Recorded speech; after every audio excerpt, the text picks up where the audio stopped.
Today marks 3 months since WHO was alerted to a cluster of pneumonia cases of unknown cause in Wuhan, China. Since then, the world as we know it has changed swiftly and dramatically, affecting millions of people's lives.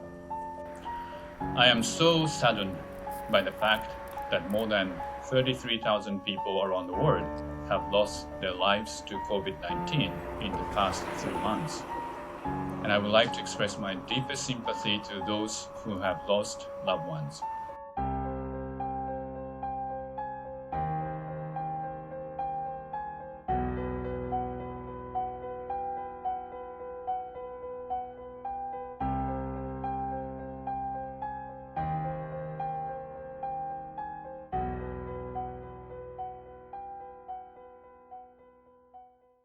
My name is Suzanne Kirkland. I'm a New York-based Delta flight attendant.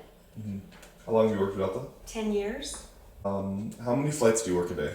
Anywhere from 1 to 4 flights a day. Mm-hmm. And how many people would you say on average are on each flight? On average, I fly wide-body planes, so at least 200 people. Mm-hmm. Once in a while, we have planes that only hold 97. Mm-hmm.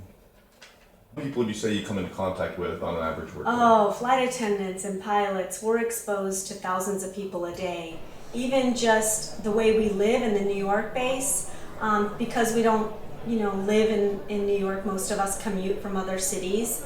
We live typically in apartments with other flight attendants and pilots, 10, 15 people in bunk beds. So on any given day, a flight attendant's in contact with literally thousands of people, and those 1,000 people have also been in the world, especially, our coworkers. I live with people that fly Asia flights, South America, and we all kind of congregate in a really confined space in these crash pads, we call them. And so we are just germ petri dishes. Mm-hmm. Prior to the outbreak, it was considered common knowledge that you're putting yourself at risk of getting sick by traveling in an aircraft.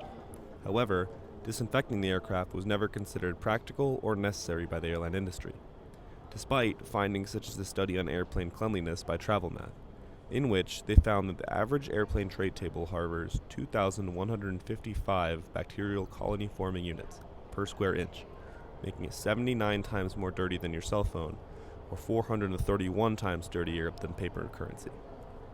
In between flights, the cleaners come on, and they really quickly just go through row to row, getting all the larger items. They don't thoroughly go through the seat pockets, but they get all the obvious trash that's on the floor.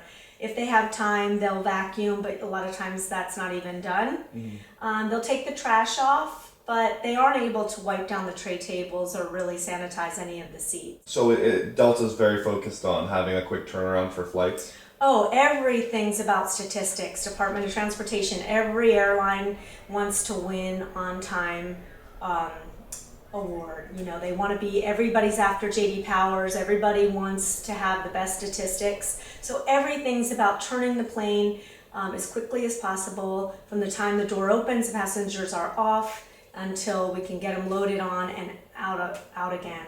So there's a lot of pressure on, just getting it done as quickly as possible. So that hinders any cleaning process. So how has Delta been responding to the COVID outbreak? Well, they are now appearing to have the cleaners wipe down the trays and be a lot more responsive to the fact that this virus can live a lot longer than we ever knew. Mm-hmm. So they are saying they're wiping down every tray table. We're not serving food anymore. Once a passenger gets on, we're just giving them a bag with a sanity wipe inside and a snack, but everything's sealed and there's no more real fresh food or anything being dealt with anymore on the plane. These actions seem like steps in the right direction.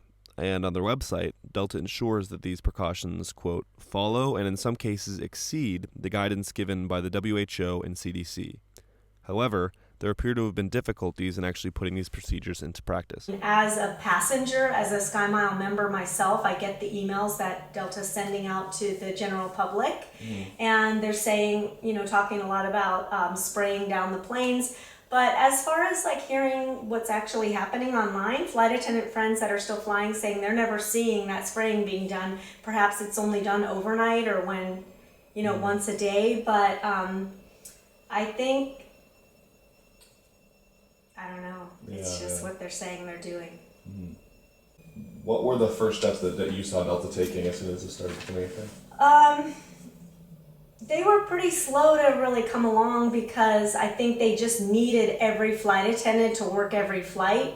And even I was exposed to the NBA teams because those are the flights that I work, and we had 2 Jazz players that tested positive early in March. And I knew through the media, because they're so high profile, I knew that they had tested positive, and I knew that I had just flown them the week before. But Delta didn't actually contact me as a working crew member for those flights until the end of March. So how long after was that? 2 weeks beyond. 16 days or so after. This oversight by Delta, caused by either needing every flight attendant working or simply not closely monitoring the spread of the outbreak, means that not only were the players exposed to the crew, but then that the players would go on to expose many more in their busy lives, including other players on the court, training staff, the media, and fans alike. I didn't happen to be working because I was off, but I could have been, and my coworkers. And you could have been. My coworkers, and exposing our families. And I think moving forward, the airline industry as a whole is going to have to address the fact that we are a mode of transportation and not so much a gourmet restaurant. And if you have flight attendants that are so vulnerable to germs in circulated air, and we don't have access to scrubbing like a medical employee, but we are dealing with food, and it's kind of a oxymoron. We really need to address better screening for flight attendants. We were never offered testing for the COVID virus, even after we knew we'd been on flights with confirmed cases. I think, just to know if you have something, you can stay home from work or put that mask on. But the fact that the most obvious link in the chain, which is your airline crew, is never tested, and we're just kind of looking the other way, ignoring the elephant on the couch. It's kind of sad, because I know I must have exposed people. After I'd worked with the Jazz, I went on to work, the women's national soccer team, and then they went on to play teams from Japan and Brazil, and so it's just such an obvious thing that airline travel is going to speed the spread of anything.